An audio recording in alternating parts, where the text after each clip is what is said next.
Moi, c'est Dr Keita Founet, médecin ophtalmologiste au centre de santé de référence de Nyono. J'ai fait deux présentations. La première, c'était la prise en charge des cataractes difficiles, en ce qui concerne surtout une implantation irienne.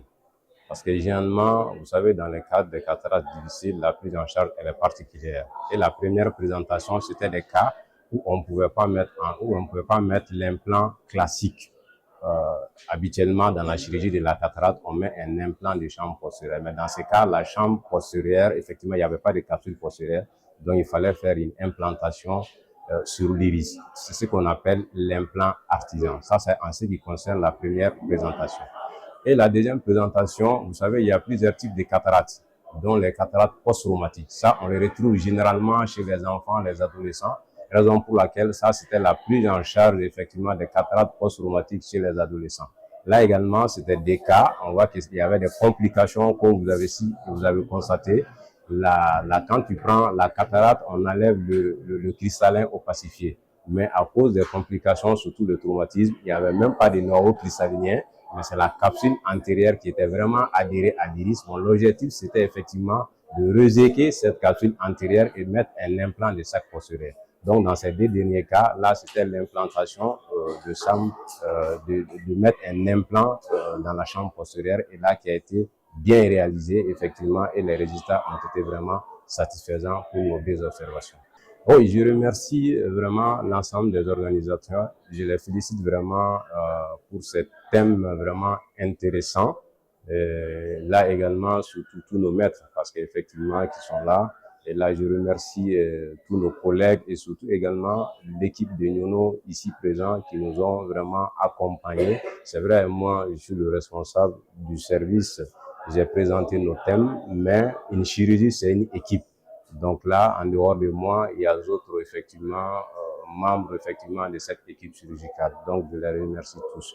En plus, je remercie sincèrement la SOMAO pour cette fidélité d'organiser effectivement un congrès annuel. Je suis le docteur Awa Ibrahima Touré, médecin ophtalmologiste chargé de recherche au CHU Utah. Ce matin, je viens de présenter une étude sur les facteurs qui sont associés à la cataracte de l'adulte. Dans mon étude, nous avons retrouvé que la cataracte de l'adulte est liée à l'âge, comme son nom le dit. À partir de 50 ans, la cataracte peut survenir. Donc, cette cataracte est liée souvent à des facteurs tels que le diabète, l'hypertension artérielle et le mode de vie, sans oublier les traumatismes oculaires et certaines maladies oculaires. Souvent aussi, on oublie l'utilisation des stéroïdes qui sont des facteurs favorisants. Les stéroïdes sont des corticoïdes avec l'utilisation prolongée. Ça peut entraîner la cataracte. Et le glaucome. Les traitements du glaucome se font avec des antiglaucomateurs. Et ces polyres ont la caractéristique d'être cataractogènes, c'est-à-dire qu'ils peuvent entraîner la cataracte. Maintenant, avec le mode de vie tel que le tabagisme, il y a beaucoup de gens qui fument. La cataracte peut survenir avec l'âge, c'est vrai, mais il y a la cataracte qui survient plus précocement chez les gens qui fument que les non-fumeurs. Donc, il faut arrêter de fumer. Bon, nous n'avons pas retrouvé de cas d'alcoolisme où aucun patient n'était consommateur de drogue illégale. Donc, au finish, nous avons montré ces résultats et ce qu'on peut donner comme recommandation, c'est de prendre en charge, de connaître les facteurs favorisants, les facteurs qui sont liés à la cataracte, tels que le diabète, l'hypertension artérielle, et avoir une bonne qualité de vie, c'est-à-dire éviter le tabagisme et autres choses, les choses qui sont nuisibles pour la vie. Vous avez professeur Mohamed Koudé Sidibé, je suis ophtalmologiste et rétinologue au CHU Utah. Alors, la présentation a porté sur la luxation postérieure et la luxation antérieure du cristallin qui a été prise en charge à l'IOTA.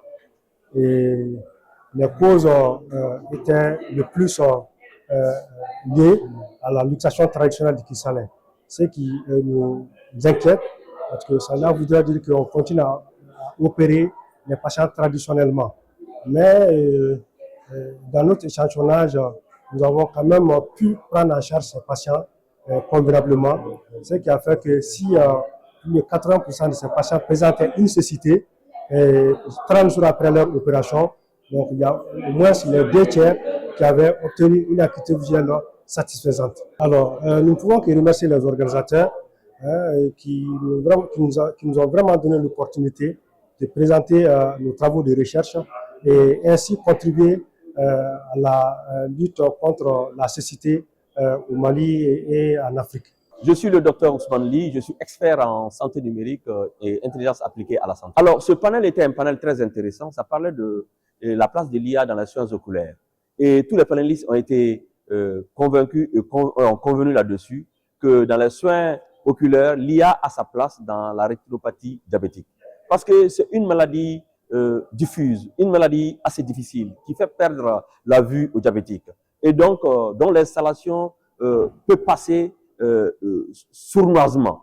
Donc, l'IA va permettre de le diagnostiquer très vite et de pouvoir prendre en charge les patients diabétiques avant qu'ils ne perdent leur vue.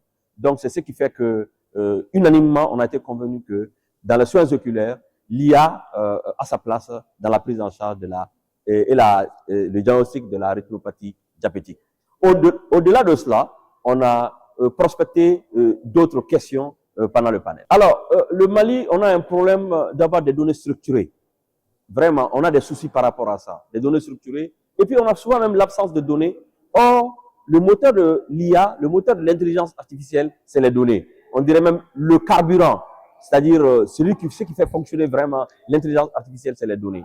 Et le Mali a beaucoup de choses à faire par rapport à ça. On est un peu en retard.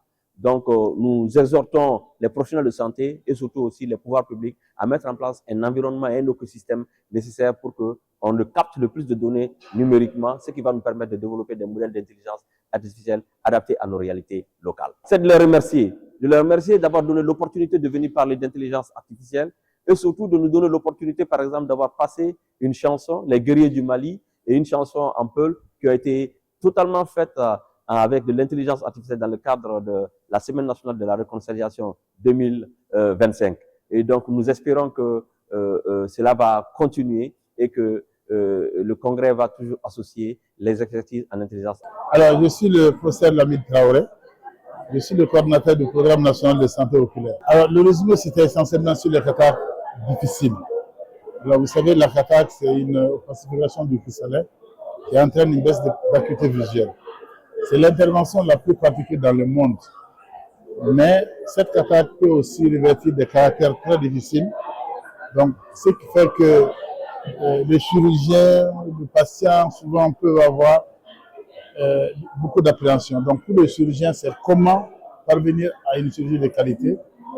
Et pour les patients, comment avoir une acuité visuelle utile après l'intervention chirurgicale. Donc, c'était en gros la présentation que j'avais faite. Parmi ces cataractes difficiles, vous avez la cataracte qu'on peut observer chez les gens qui ont été victimes de traumatisme. Ensuite, vous avez la cataracte du diabétique. C'est une cataracte qui est d'emblée difficile. Vous avez la cataracte de l'enfant. La cataracte de l'enfant, aussi bien le diagnostic, le traitement et le suivi. Alors, tout le parcours de l'enfant, c'est pas facile. Donc, ce qui rend cette cataracte difficile. En plus, je l'ai dit, dans la salle, l'enfant, ce n'est pas le petit de l'adulte. Il y a des procédures spécifiques qu'il faut utiliser pour opérer la cataracte de l'enfant. Oui, enfin, ils sont à remercier, à féliciter, avec tous les sponsors qui les accompagnent. Parce que là, nous avons une organisation qui est très impeccable. Pour le moment, il n'y a aucune faute. Vraiment, je ne peux que les féliciter et les encourager à persévérer sur cette voie. Ouais, je m'appelle Rabi Idrissi. Je suis conférencier, le directeur de Manaratim Connect, l'intelligence artificielle et le robotisme. Cette conférence, on a parlé de ma présentation sur le rôle d'intelligence artificielle dans la lutte contre les cataractes au Mali. C'est une cause majeure de cécité. Elle permet d'un diagnostic précoce, rapide et plus précis grâce à l'analyse des images médicales, l'intelligence artificielle et également les médecines, aide également les médecins à prendre de meilleures décisions thérapeutiques. Non, vraiment, il est très important parce que je vois une grande amélioration au niveau de travail, au niveau d'utilisation des outils et au niveau de collaboration entre tous les départements. La société elle est très professionnelle et Dr Fatou vraiment avec son équipe. Ils sont vraiment bien préparés, ils sont professionnels parce que déjà c'est le SATI en médecine et c'est pas facile de faire ça de congrès en Afrique. C'est pas facile du tout. Et j'ai l'habitude d'organiser des événements. Il y a une grande effort derrière là et un staff qui travaille vraiment avec au cœur. Travaille au cœur. Moi, c'est Dr Amadou Boro. Je suis médecin ophtalmologue travaillant au niveau du centre de santé de référence de Corofina, commune 1. Alors, nous sommes surtout au congrès de la Société malienne d'ophtalmologie, donc au deuxième jour. Il s'agit de 3 jours de congrès, d'échanges scientifiques sur les différentes maladies et les expériences des uns et des autres en ce qui concerne les maladies des yeux. Donc, depuis le premier jour, on était d'abord sur une maladie spécifique qu'on appelle la cataracte. Il s'agit des cas difficiles de cataracte qu'on reçoit dans les consultations et les cas qui ont été opérés, donc de se partager les expériences sur ce sujet. Et le deuxième thème également, c'était sur l'intelligence artificielle liée à l'ophtalmologie. Donc, vous savez que moi, l'intelligence artificielle est en train de s'intégrer dans nos activités quotidiennes.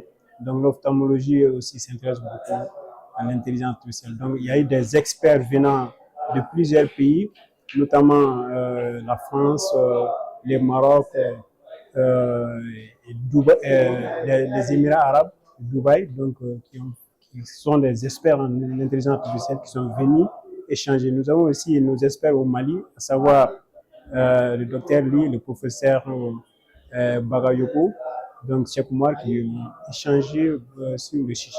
Alors, l'organisation a été à la hauteur pour moi, parce que nous sommes déjà au Centre international de conférence de Bamako, CICB.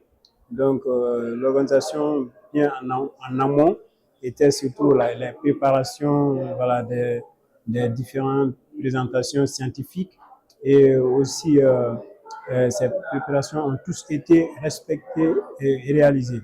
Ensuite, également pour la restauration, nous avons, voilà, les participants ont beaucoup apprécié le temps et la qualité des repas. Et également, en ce qui concerne l'ordre chronologique du programme, donc, nous sommes à 80% du respect de l'ordre. Donc, je salue vraiment les organisateurs. Dr Diep Kile Amidou Ibrahim, je suis étudiant en formation en ophtalmologie à l'IUTA. Bon, nous avons trouvé toutes ces présentations de différents auteurs très enrichissantes. Nous avons remarqué aussi qu'il y avait beaucoup de techniques, les techniques chirurgicales que nous n'avons pas toujours vues. Et puis nous sommes vraiment honorés de nos chers maîtres pour la qualité de leur présentation. Les organisateurs ils nous ont vraiment donné une organisation vraiment parfaite. Donc nous les remercions aussi de leur engagement et puis nous les encourageons beaucoup aussi dans les prochains congrès à venir. Moi, c'est Mamadou Kone, ophtalmo à l'hôpital du Mali. Bon, la deuxième journée a été très riche par rapport à la présentation qu'on vient de voir. Et surtout, on a parlé de l'intelligence artificielle qui est une chose d'actualité apparemment. On nous a parlé de l'IA et l'ophtalmo par rapport à l'IA. Bon, nos chefs nous ont montré beaucoup de choses qu'on ne comprenait pas. Apparemment, on va bien se tenir par rapport à l'intelligence artificielle et à ce qu'on va faire. Quand même, je dirais que ce congrès a été vraiment une réussite par rapport à ce qu'on vient de voir. Vraiment, on est très intéressés, très motivés. C'est de vrais enseignements qu'on est en train de tirer ici. Alors, moi, je m'appelle Dr Amadou Touré. Je suis orthoptiste. Alors, ces présentations que j'ai suivies, je pense qu'il y en a au total 4. Alors, c'est des présentations de haut niveau, des présentations qui ont été formidables, j'ai beaucoup profité parce que j'ai appris beaucoup de choses. Avant, je ne connaissais pas l'importance de l'IA. Alors, donc, à travers ces présentations, j'ai compris que l'intelligence artificielle, même si ça ne peut pas remplacer l'homme, mais ça peut quand même nous aider dans la tâche quotidienne. Alors, le mot que j'ai, c'est un mot d'encouragement. C'est un mot d'encouragement parce que depuis hier jusqu'à aujourd'hui, alors donc on ne cesse de voir de belles choses. Voilà, donc je les remercie beaucoup, je les félicite. Professeur Sila Fatoumata, présidente de la Société malienne d'ophtalmo. Alors, si on doit faire le bilan aujourd'hui, on peut dire que ça a été une journée très fructueuse en termes de chaleur humaine, parce qu'il y a eu la salle qui était prise d'assaut depuis le matin, avec les congressistes qui ont rempli la salle, et surtout une animation scientifique d'un niveau exceptionnel. Depuis le matin, on a assisté à des conférences de très haut niveau sur l'intelligence artificielle, sur le thème principal du congrès qui est la cataracte difficile. Et ça a été discuté en long et en large. Et surtout aussi la place de l'intelligence artificielle dans la pratique de l'ophtalmologie.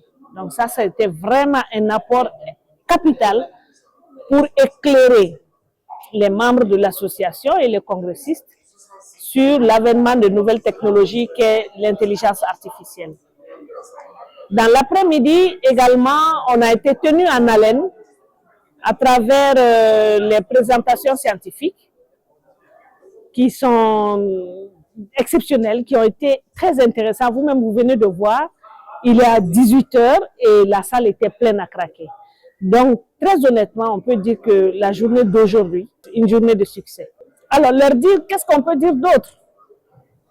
Parce que quand on appelle les gens pour venir participer, animer, s'ils sont là, celui qui les a appelés ne peut être que heureux.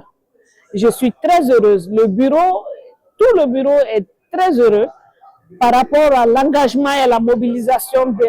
Et nous les exhortons à être présents encore demain, c'est le dernier jour. Être là surtout pour animer les dernières sessions, mais surtout écouter le rapport du congrès, la synthèse et également l'Assemblée générale pour les membres. Donc on les attend vivement pour demain. Salam alaikum, c'est moi Princesse Seida Maba, toujours la fierté de l'AES. Bamako Che Ani Muso Demsen, groupe Lumière TV, Audi Adai, Anyamokoba, Oye Tonton Amadou Salatouré. Malide Nuyo, Anga Bente Lema, Angambolo Dinyogoma, Kanfaso Malibo Nogola, Koraya Akili, Koraya Manaka Jawili, Koraya Manaka Jawili, Demiseni Akili Manibolaji. Antigi ban famino kani olu kera paso chibaga yetu.